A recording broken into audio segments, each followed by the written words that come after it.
Hi, everyone. Tonight I'm reading to you The Christmas Guest by Melheim.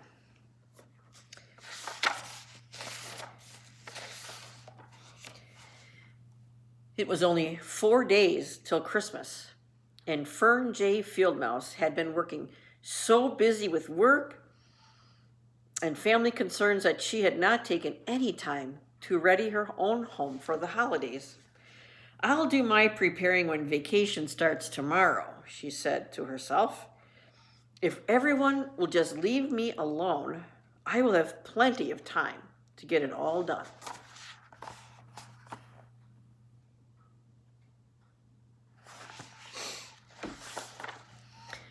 But the next morning, the little mouse awoke and was horrified to discover a letter on her doorstep which read, "Get your house in order, prepare at once. I am coming to visit you this Christmas, and we will have the grandest celebration the world has ever seen. Your Christmas guest."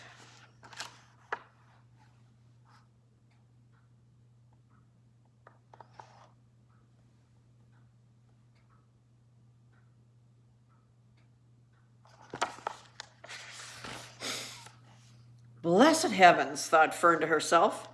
"How ever will I be ready for a guest? The place is a mess, and the kitchen needs painting, and there's not a Christmas cookie in the house." So off the little mouse ran. She hung a "Do Not Disturb" sign on her door and quickly launched into the task of getting her home in proper order. But oh, the interruptions!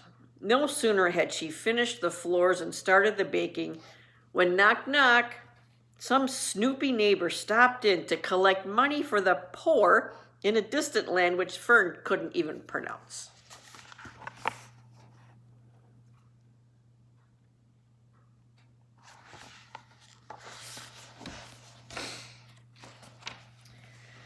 "Go away," said Fern, chucking a cupcake at the pesky vermin.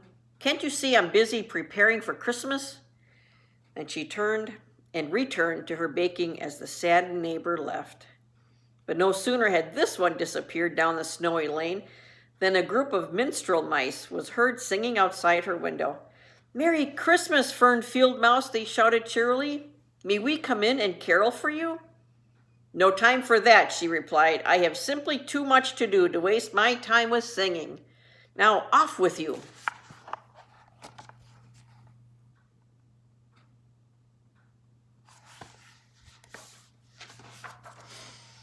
And the little field mouse turned back to her work. But again, the interruptions. There were pests and vermin and shirt-tailed relatives who had nothing better to do than sit around yapping about the weather. There were garbage collectors and bill collectors and a dozen so-called friends with presents who hadn't the decency to leave their gifts and get out. All of them came knocking on her door at the worst possible moments, and all of them were told in no uncertain terms that Fern hadn't time for any of them because she had an important visitor on the way.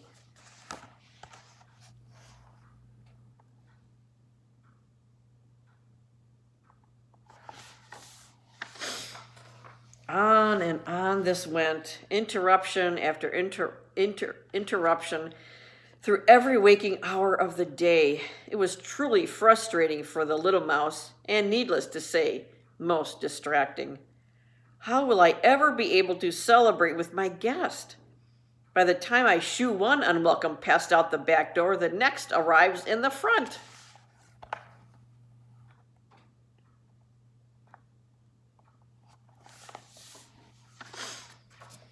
Later that afternoon, Fern was pulling a batch of smoking cookies from the oven when the door swung open and yet another head popped in. "Heavens, can't you read the sign? How many times do I have to—" started the field mouse before catching herself. "I've just come to wish you a little Christmas cheer and read a bit of the old story," smiled Parson Possum, poking his head in the doorway, "if you have the time."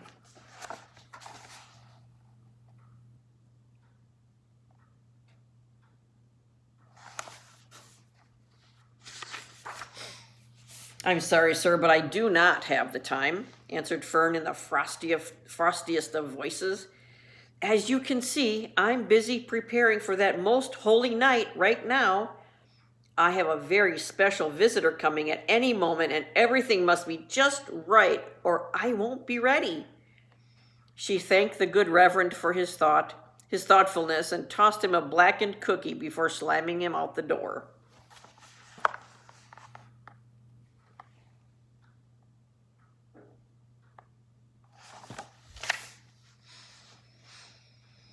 Slivers of sunlight in a frozen sky were all that remained of the day, as the little field mouse finally began to see the light at the end of the tunnel. If I can only get the wash done and the rest of these decorations out, I'll be ready, she sighed to herself. Am I ever glad this is almost over? Fern tossed the last glob of tinsel and was dipping into the bottom of the laundry when, knock, knock, knock, knock, a gentle rapping was heard near the back door. She gritted her teeth and stomped to the entry. Ugh, can't these miserable vermin read? You think they would at least show a little Christian compassion on this most holy night and let me get on without disturbance.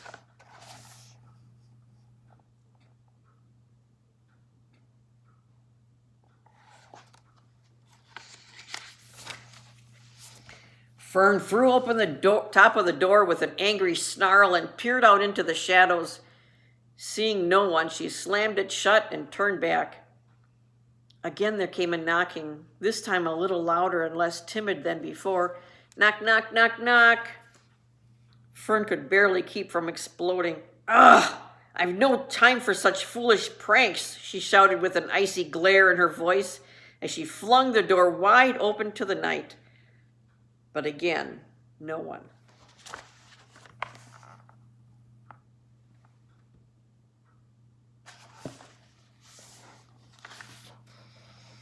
And then, just as she grabbed the latch to slam it against the cold once more, Fern happened to glance down.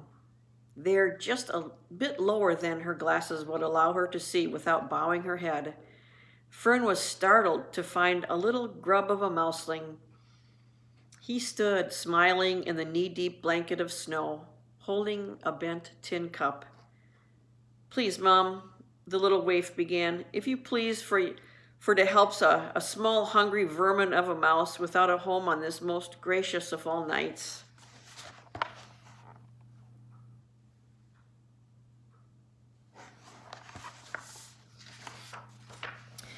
If a coin or a cake or warm place to sleep on this hallowed eve would be too much to ask, perhaps a small morsel of crumbling could be spared to put a little Christmas cheer in me hungry soul. The little pest batted his beady black eyes and smiled. Christmas isn't Christmas on an empty stomach, you know, and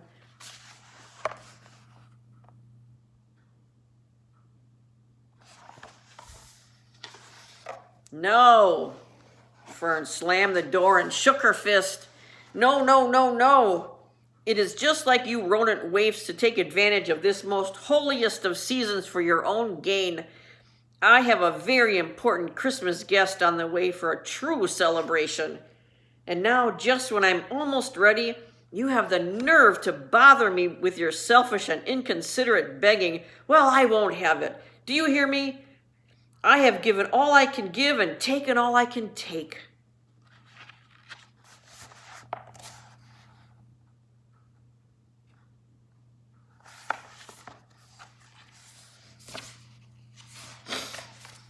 She opened the door a crack to scowl at the beggar once more.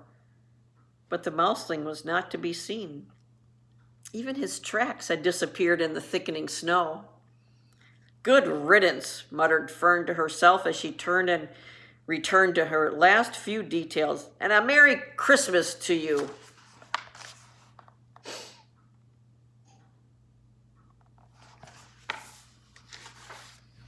The sun was peeking like a brilliant orange sliver over the eastern horizon, and the candles were burning low on the hearth when the little field mouse collapsed and breathed an exhausted sigh of relief. Finally, After all the planning and slaving and baking and buying and trimming everything from the tree to her savings account, Fern was ready. She retired to bed and set the alarm for 3 hours of sleep so that she would be fresh and ready to celebrate the new day with her honored guest. At last, I'm finally prepared, thought Fern to herself as she drifted off to a dreamless sleep.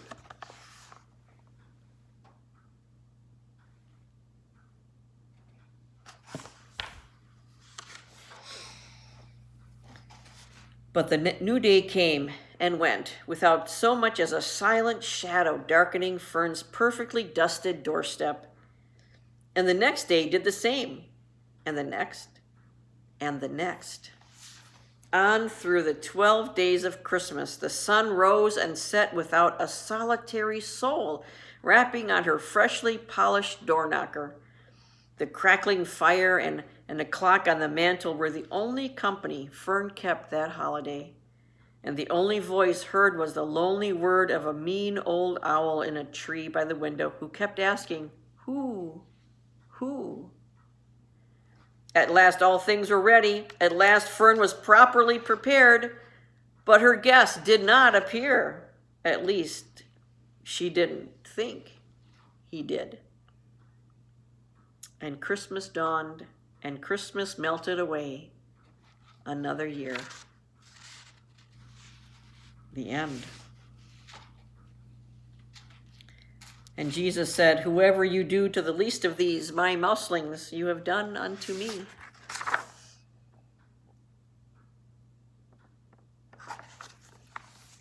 Well, I hope you're getting ready for the true Christmas guest. That would be Jesus. Sleep in peace. God is awake.